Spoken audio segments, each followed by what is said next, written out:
Com a recente conclusão de Game of Thrones, alguns fatos curiosos foram observados com os destinos de certos personagens da trama. E um destes personagens, a menina Arya, se lançou em uma viagem marítima para explorar as águas a oeste do continente de Westeros, uma porção não mapeada e totalmente desconhecida do mundo. O que foi bastante fortuito para mim, pois é exatamente sobre essa região que vamos falar no vídeo de hoje. Na maior parte do mundo conhecido, o continente de Westeros é chamado frequentemente de As Terras do Poente, pois é por trás de suas montanhas e vales que o sol se põe após cada novo dia seguir seu curso. O continente é tido como a região mais a oeste entre todas as terras já habitadas e mapeadas ao longo da história, e não existe motivo razoável para se duvidar que assim seja.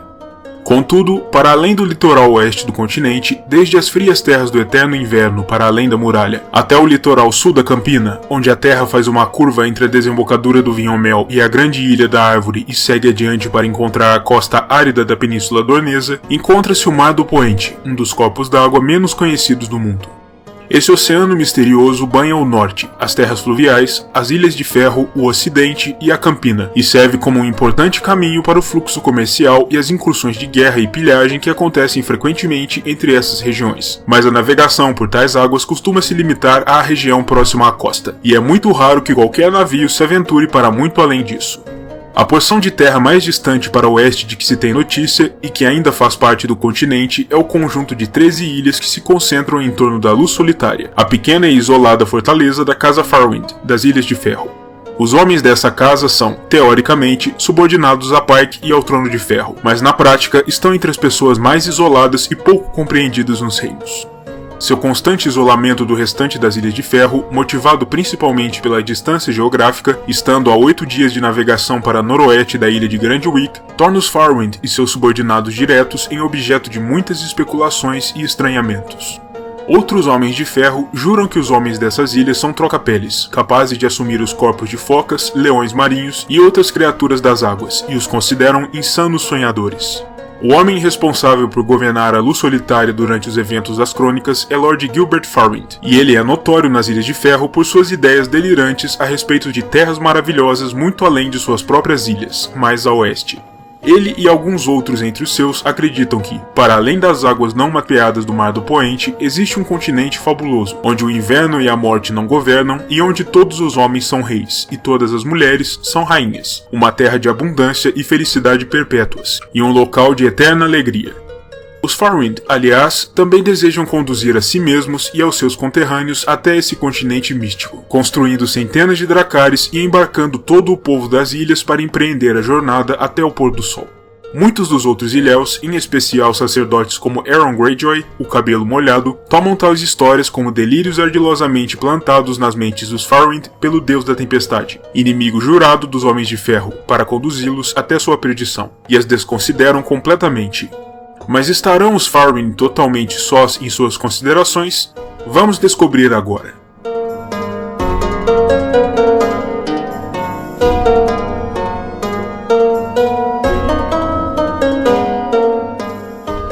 As lendas e histórias acerca do Mar do Poente são numerosas, e alguns dos relatos mais curiosos nos chegam através do livro Canções Cantadas pelos Afogados, um tratado de autoria de Mestre Curth, um dos estudiosos dos Homens de Ferro da Cidadela. Em seu livro, o mestre sugere que a cadeira de pedra do mar, o trono dos nascidos no ferro, que eles atribuem a uma misteriosa raça submarina conhecida apenas como os Profundos, teria sido na realidade esculpido por um povo desconhecido vindo de algum lugar a oeste do Mar do Poente, e seu colega, o arquimestre Hayreg, outro especialista na trajetória histórica das ilhas, vai mais adiante, afirmando que, ao contrário do que se acredita, os Homens de Ferro em si não seriam descendentes de primeiros homens vindos do continente de Westeros, mas sim desse mesmo povo de além do mar, que se estabeleceu nas ilhas antes mesmo da primeira migração dos primeiros homens a partir de Essos, na aurora dos tempos.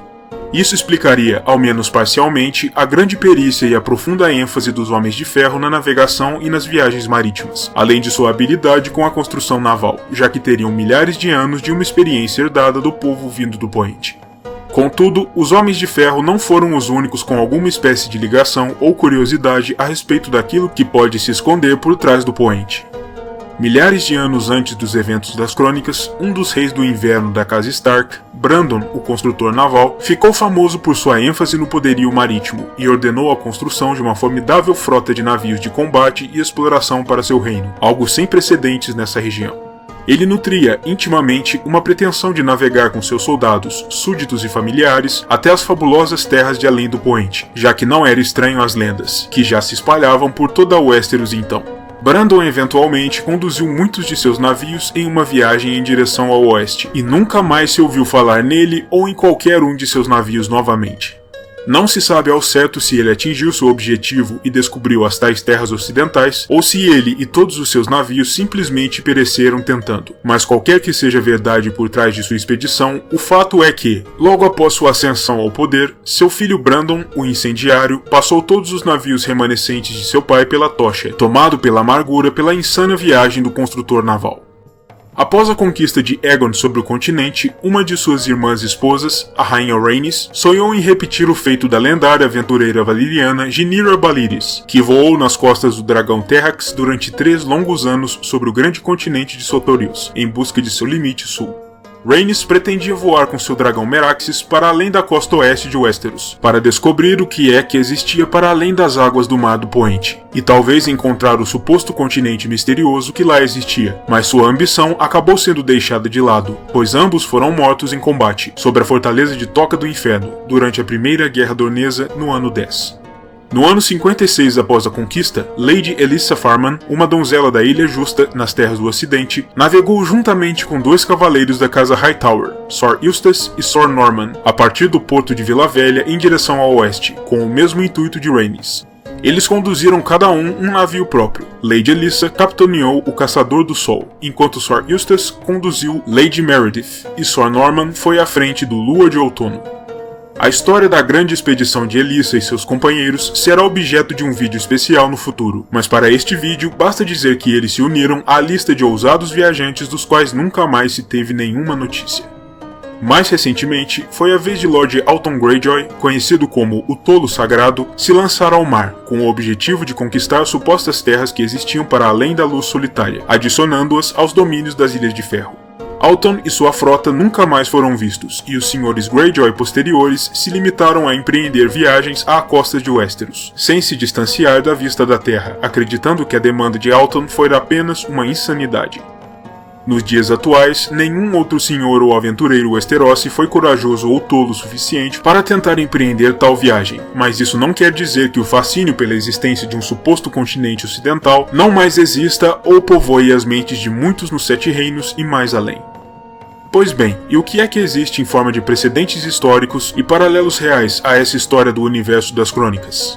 Considerando-se que o Westeros foi criada com base em diversos aspectos da Europa medieval e, em particular, das Ilhas Britânicas ao longo de séculos da era medieval e renascentista, Essos é uma representação fictícia do continente asiático, e Sothorios tem diversos paralelos bastante claros à África subsaariana pré-colonial, não surpreende que tais histórias sobre terras mais a oeste existam no universo de George Martin, obviamente inspiradas pela existência da América pré-colombiana.